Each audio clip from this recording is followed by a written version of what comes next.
Oh? So, ito na nga po. May bago po tayong listing. 18 hectares, 300 per square meter lang. Sobrang ganda niya. As in, para siyang paradise.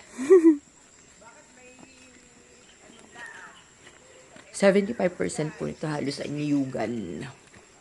As in, ano siya, talagang income generating kasi base sa kuya, umaabot ng 500,000 annual ang income na ng coconut plantation.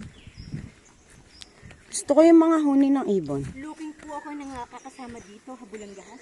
Sobrang tahimik. Malapit lang siya. Ano lang siya. 10 minutes lang siya mula sa National Highway. Mag-edit ng mga video. Pero Medyo. tingnan niyo po, sobrang nature and ito po, Kapkat. napakaganda po dito ng retirement village. Pero zoning din po ito ng Pigil Hindi at tayo Fulton kasi wala po Kabara-bara ako tenant. lagi maglakad. Malayo po talaga ito sa kapitbahay kasi the whole property na nakapalibot dito halos. Tama na, huy. Kasama ka diyan. Walang magiging problema kung Ana, po oo ang nga, may inyong sapa. Mama, si Simeng! business na gustong Kasi ilagay ano na. dito. Iga. Basta ito, Si yung Simeng! ulit ko, May sirena! 300 per square meter po lamang.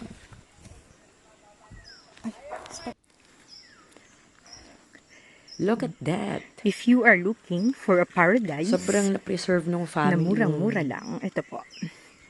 Kadikasan dito sa lupain nila. Agricultural I'm so land proud. is for sale And si nanay, for only 250 mag-80 years old siya sa pesos per July. meter.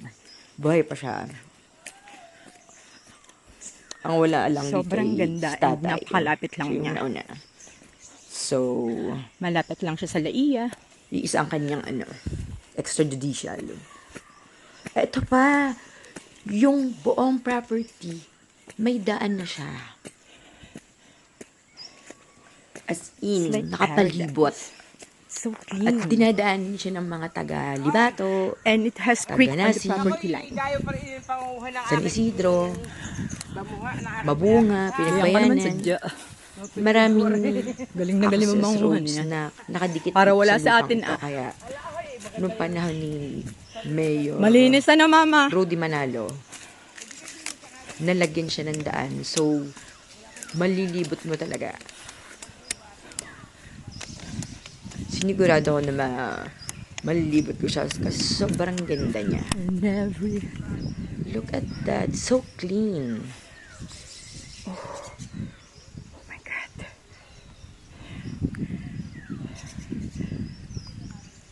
O doon po naman sa mga gusto mag-invest, bilhin nyo na po to kasi Panis. gusto na po ni nanay na hiwagayin at ipamahagay na po sa mga anak yung pinaghirapan ni nanay at ni tatay. Diba? Ang ganda. Ayan po yung daan. Paradise. Paikot ng property papunta sa exit ng iba't ibang barangay. Overlooking. Ayan. Bale, ako na lang po yung natirang umakyat. Hindi na po ako sinamahan ng papa at mama at saka ni Jessa. Sila dumiretso kasi sobrang layo. Ako, gusto po talagang siguraduhin na maganda yung coverage nitong video na mapapakita ko po yung buong property para po makita nyo kung gaano po talaga siya kaganda. I'm on top of the world. Uy, baka may kakauna sa akin. Ang piling po ng mga ano dito, mga vlog, yung maglaman ng vlog. Si tatay na nawala, tsaka si kuya. Oh! Pijo. Si Kuya Pijo po yung nagsabi sa akin dyan. Sobrang bait ng pamilya na may-ari nito. At ipinagkatiwala nila sa akin ang pag-aayos po ng lupang ito. Kaya po dun sa Medyo mga nais bumili, ng property Gustong at gusto mura ito ng lang. Jimmy. At gusto mo, paradise inspired. Ito na yan. Wala ka na mahanap dito. Sobrang ganda. Saan At ang ang baba linis nito? ng lupa. Hindi siya tubal.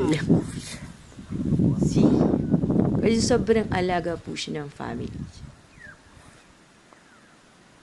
Yun po yung daan. Oh my gosh. Yan na yun. Baka 18 Get hectares enough of it. yan. Sobrang nagtagal po talaga ako dito kasi sobrang mahal lang inang kalikasan. I love Mother Nature. Look at that. Kalsada abot dyan, yung isang yon. Ang niyog ng mama. Ang ganda nga. May paikot na ano. Nakarasada. Paano nyo nagawa yan? Halos lahat po ng view ng property. Nakuhanan ko po. Pero ilalim ng bangin. Mahina kasi ako sa balance eh. Pero dating ako. So yan.